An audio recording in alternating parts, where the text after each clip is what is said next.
4월 5일 월요일 아침이 되었습니다. 오늘은 아가서 6장 1절부터 말씀 보도록 하겠습니다. 여자들 가운데에서 예쁜 자야, 네 사랑하는 자가 어디로 갔는가? 네 사랑하는 자가 어디로 돌아갔는가? 우리가 너와 함께 찾으리라. 우리말 성경에 이렇게 나와 있습니다. 가장 아름다운 여자여, 그대가 사랑하는 그분이 어디로 가셨나요? 그대가 사랑하는 그분이 어느 곳으로 가셨나요? 우리 함께 그분을 찾아봐요. 자, 5장 2절부터 6장 10절까지가 넷째 노래로 구분을 한다고 하는 것이죠. 그 후반부라고 할 수 있죠. 오늘 본문이.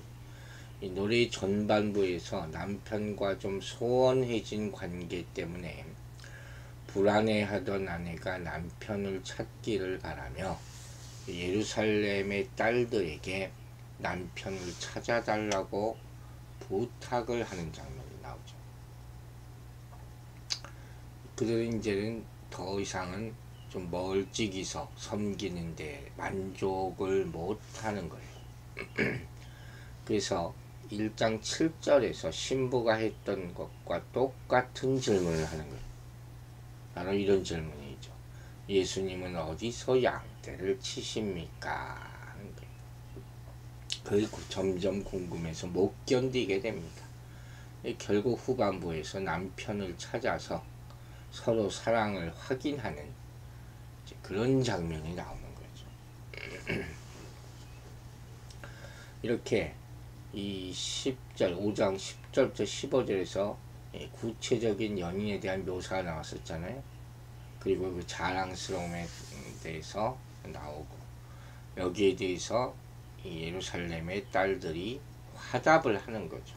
여자들 가운데에서 어여쁜 자야, 네 사랑하는 자가 어디로 갔는가? 네 사랑하는 자가 어디로 돌아갔는가?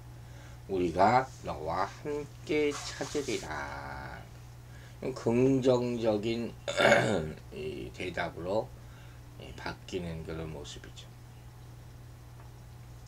이처럼 예수님을 만나고 깊이 체험한 사람들은 마땅히 예수님이 얼마나 놀랍고 위대한 분인가를 자랑해야 돼요. 가만히 자기 혼자만 간직하고 있는 것이 아니란 말이에요. 우리의 자랑을 듣고 예수님을 찾는 사람이 생기게 되길 소망하는 마음으로 그들에게 다가가야 된다 하는 것이죠. 2절 보겠습니다. 내 사랑하는 자가 자기 동산으로 내려가 향기로운 꽃밭에 이르러서 동산 가운데에서 양떼를 먹이며 백합화를 꺾는구나.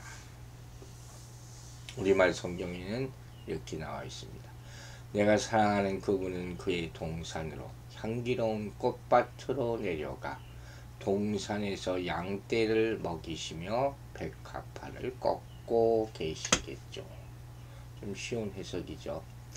1절에서 예루살렘의 딸들이 내 사랑하는 자를 찾는 것을 도와주겠다고 제안을 했지만 이제 그럴 필요가 없게 되어버렸어요. 왜? 이 남자가 자기 동산으로 내려간 것을 여자가 알게 되었기 때문에 결국 찾게 되는 거죠. 만나게 되는 것이죠. 동산이 여기 또 나오죠. 동산은 여자를 상징하는 표현이라고 이미 말한 바 있습니다. 4장에도 나오죠. 남녀 간의 사랑에 대한 은유적인 표현으로도 5장에서는 사용됩니다. 여기서는 후자의 의미로도 많이 해석을 하죠. 그래서 양떼를 먹이며 백합화를 꺾는 것. 들에 핀 백합화, 흔한 거라 그랬어요. 그 사람이 사랑을 속삭이는 모습을 은유적으로 묘사하는 거죠.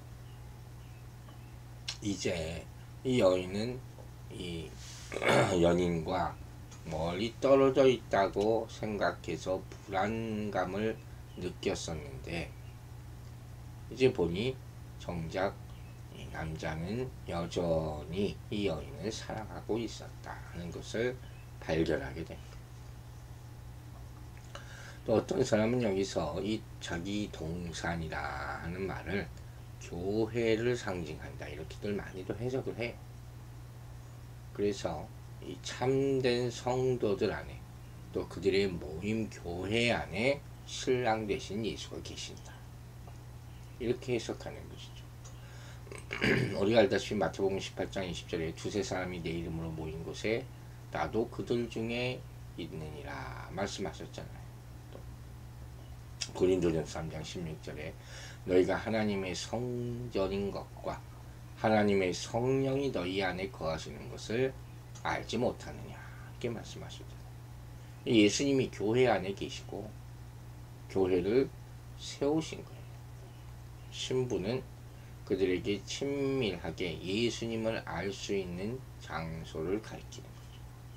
예수님은 그분의 동산에 거하셔서 그분의 백성을 모으시고 또 먹이신다 하는 거예요.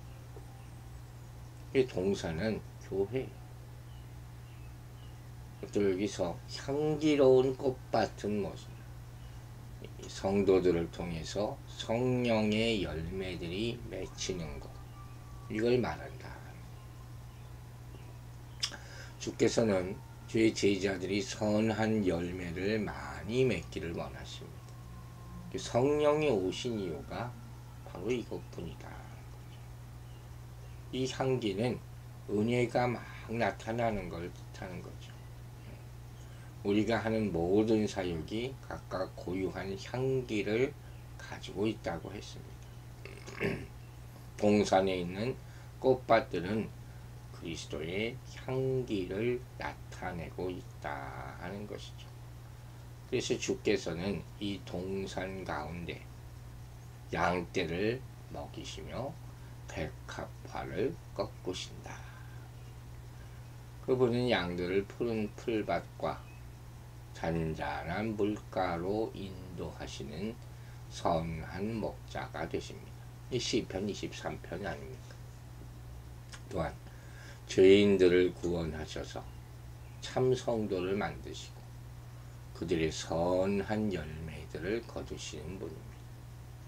그러므로 우리는 주께서 거하실 아름다운 동산이 되고 향기로운 꽃밭이 되어야 한다는 것이죠.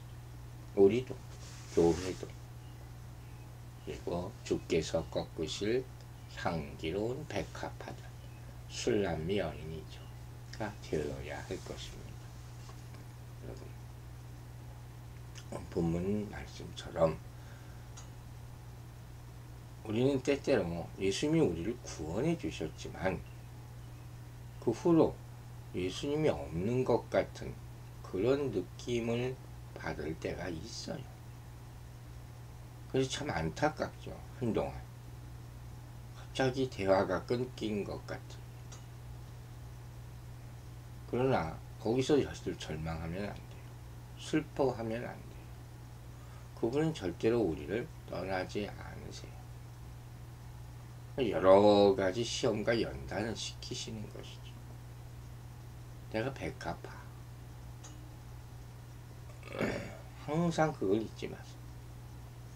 하나님은 우리에게 일용할 양식을 공급해 주시고 또 나를 온전히 여기 백합화를 꺾는 것처럼 이런 사랑을 하기 위해서 더 침묵의 시간을 주실 때도 있다 하는 것을 깨닫게 되기를 바랍니다.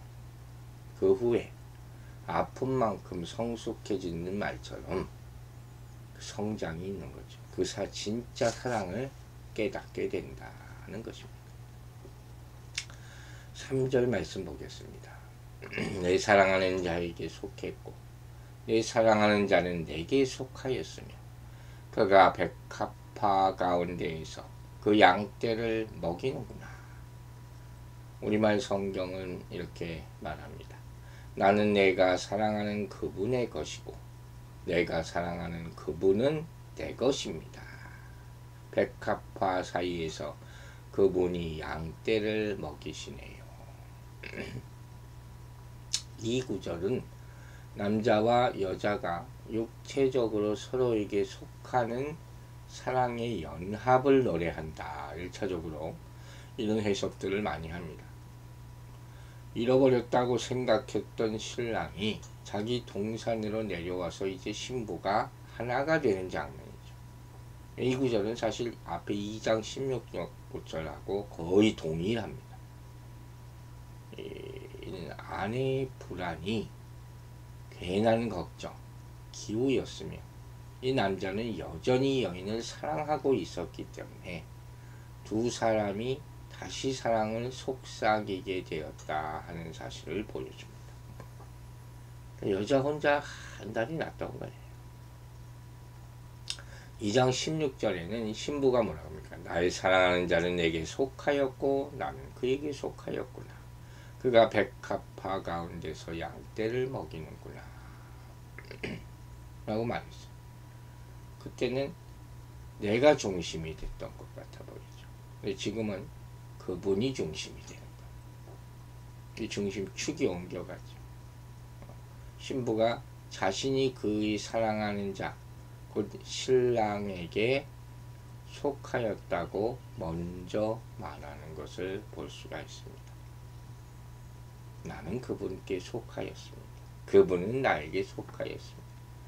두 당사자가 서로에게 속하는 것, 얼마나 아름다운 관계입니다. 이 연합이죠. 부부 사이의 관계가 소원해질 수가 있습니다. 세상에서도. 그 이유가 여러 가지가 있죠. 심리적으로, 정신적으로.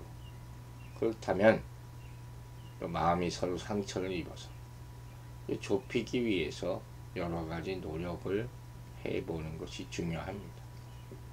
항상 보면 서운한 말과 행동이 배우자에게 상처를 줄 때가 많아요.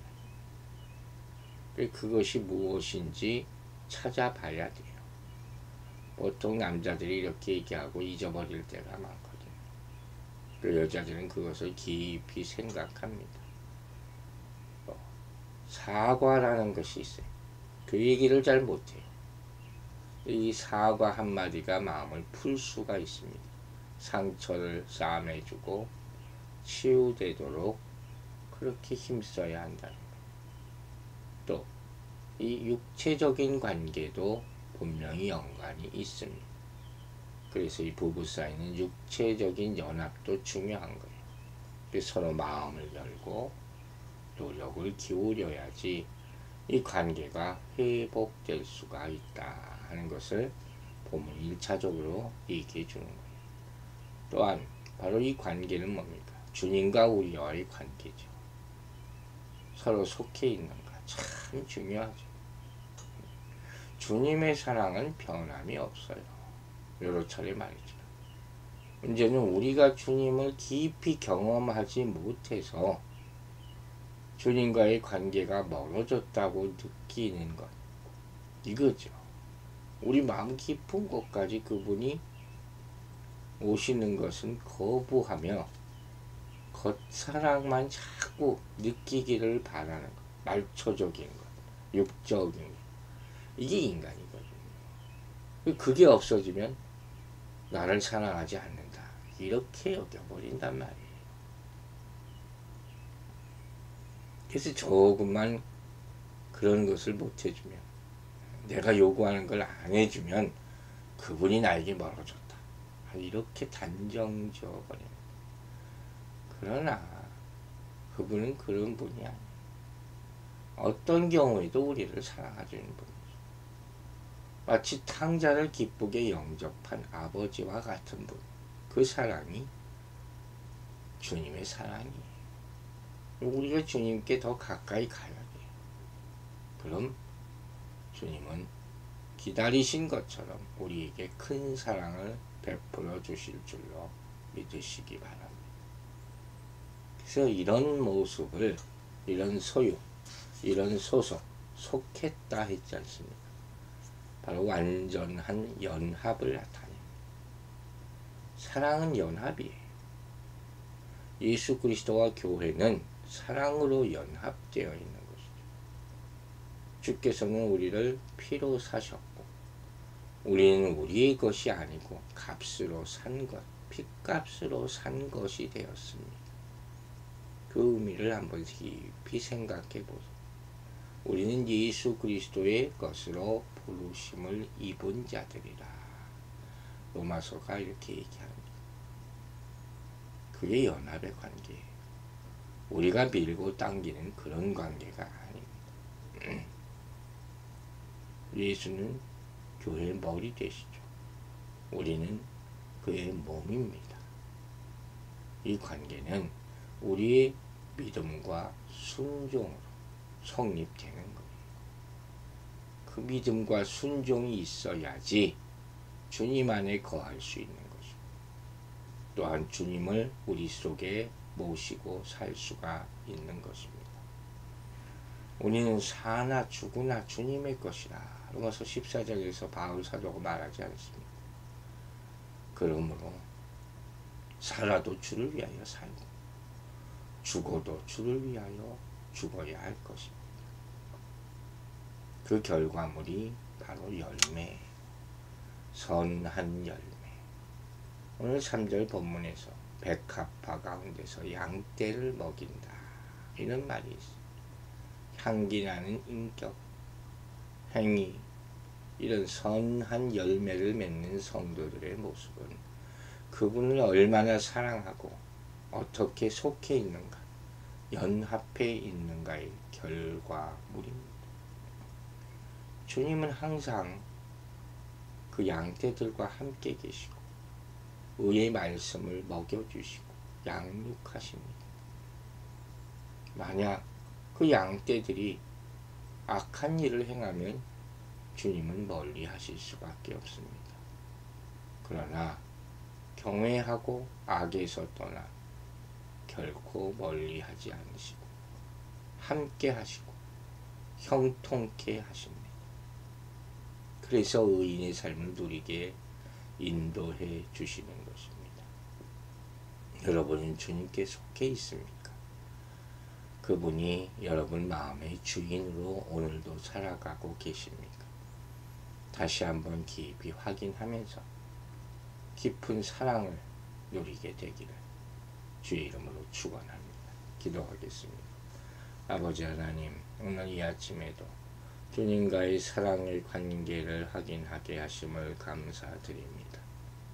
우리가 우리의 욕망만 바라고 주께 구하기만 한 것이 있으면 회개하오니 용서하여 주시고 주 안으로 더 깊이 들어가고 주를 내 안에 완전한 주인으로 모시는 그런 연합의 역사가 나타나도록 성령님께서 도와 주시옵소서.